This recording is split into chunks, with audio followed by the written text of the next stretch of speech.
I get a really good feeling about this.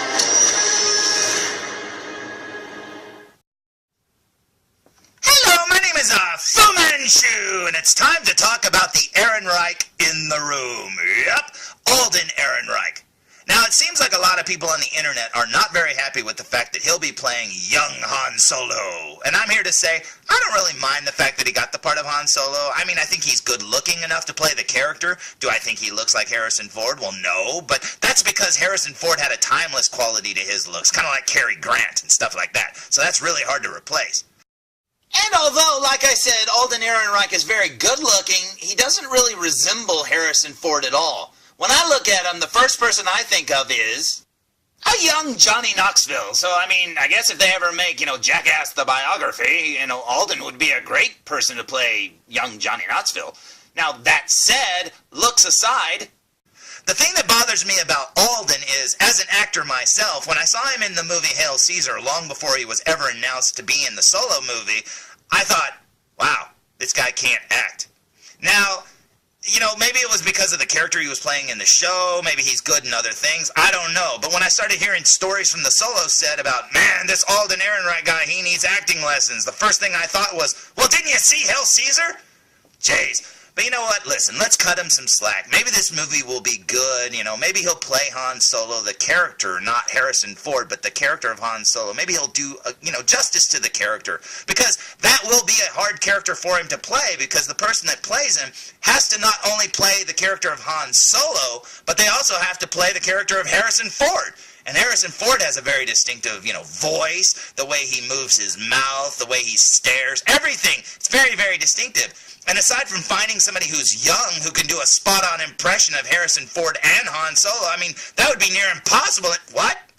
They found somebody? Well, what? What? Show me! You never heard of the Millennium Falcon?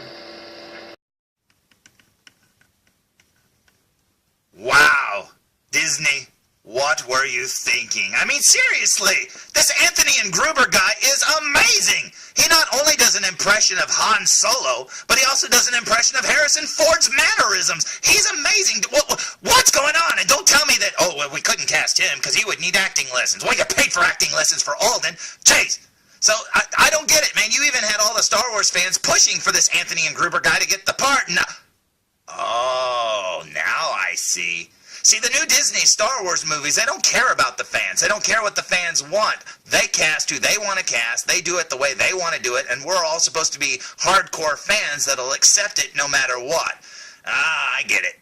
But look, nothing against you, Alden. I do think that what I've seen in the trailers and stuff, I do, think you're doing a good job. Do I think you're doing a spot-on impression like old Anthony did? No, but I don't know. I mean, it's a fine line. I mean, if you imitate too much, you're not really leaving any leeway to act, and if you act a different way, everybody's going to not accept you as the character. So I get it. It's a fine line, and I mean, you're dancing on landmines and stuff. But still, this Anthony and Gruber guy was awesome. Seriously, Anthony, give me a call, man. I'll work with you. You can be Han Solo all day. Seriously, that'd be awesome. But seriously, I don't know, man. This is really weird. But I guess in this day and age, we're just lucky that Idris Elba isn't playing young Han Solo. I mean, yeah, the world's gotten too PC, man. We're lucky that it's not a black quadriplegic woman playing the part of Solo. That would make a weird action figure. And speaking of, today's review will be on the following. today's review will be on the Hasbro Star Wars The Black Series Han Solo. And it's weird to not have, like, the name of the planet that this outfit is used on after his name. I mean, seriously, it should say, like, Corellia or something like that. Honestly, they could have put Ehrenreich in brackets and it would have worked because his name kind of sounds like a planet.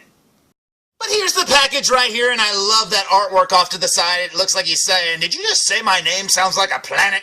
Yeah, I did. Sorry. But you know what? Check out the figure. This looks awesome.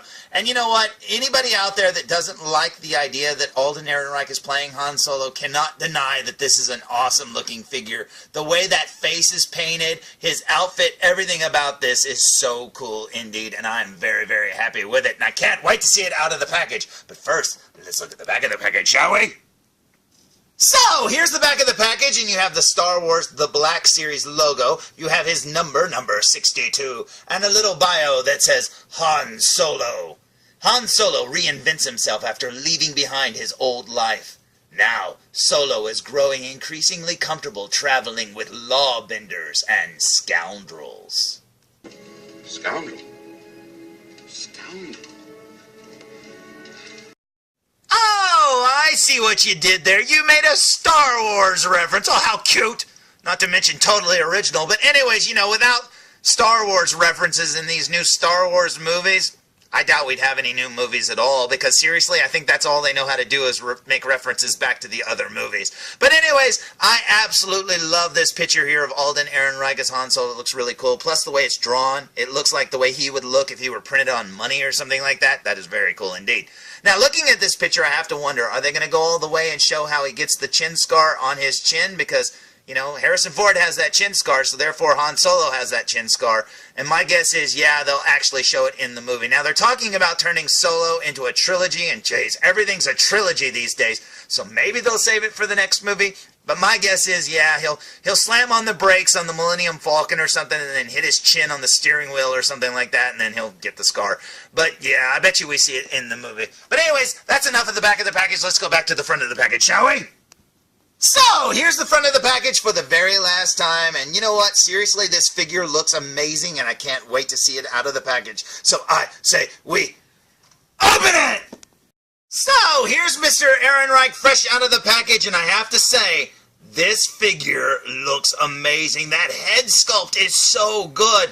Now, I'm not really a big fan of this facial printing thing that they're doing, because I hated it when, what was it, SH Figuarts was doing it. I had a Michael Jackson figure, and I remember thinking how pixelated it looked. Now, it looks like they're fine-tuning it, and it's getting better and better and better.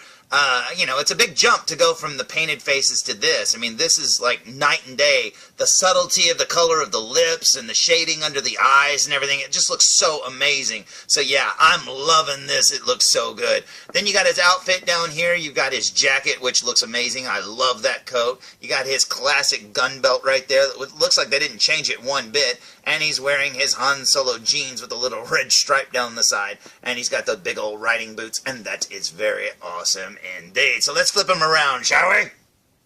So, here's the figure from behind. You've got that nicely sculpted hair there. And if you look at him right here, aside from that darker leather part on his jacket, this could almost be a young Indiana Jones or something like that. That's very cool indeed. Down here you've got his belt yet again. So apparently he's had that belt for a long time. And then down here you've got his boots, and that looks awesome. So let's go back to the front of the figure.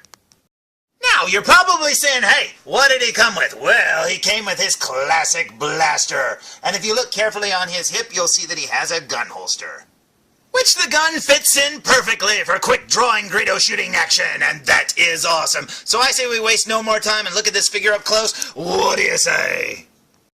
So, Lo, here we go with a super duper close-up look, and starting with his shirt, you can see it's a black bib shirt with the little flap hanging down. Very Han Solo-esque. Very Luke Skywalker-esque, too, from Return of the Jedi, so maybe he stole his fashion sense from Han later on in life. As you can see, he's got his shirt tucked in, and his jacket has all the details, like pockets and stuff like that. Up here on the left side, you can see he's got a little badge or an insignia right there. And his shoulders look like they're a different type of leather, and that is awesome. And I love that popped collar. It looks so cool. Now look at this face. This is absolutely amazing. They did such a great job. And say what you will about Alden Ehrenreich not looking enough like Harrison Ford, well, you cannot deny that this figure does not look like Alden Ehrenreich. This is amazing. I love the subtlety of the color of the lips, the shading on his cheeks and everything. That looks so good.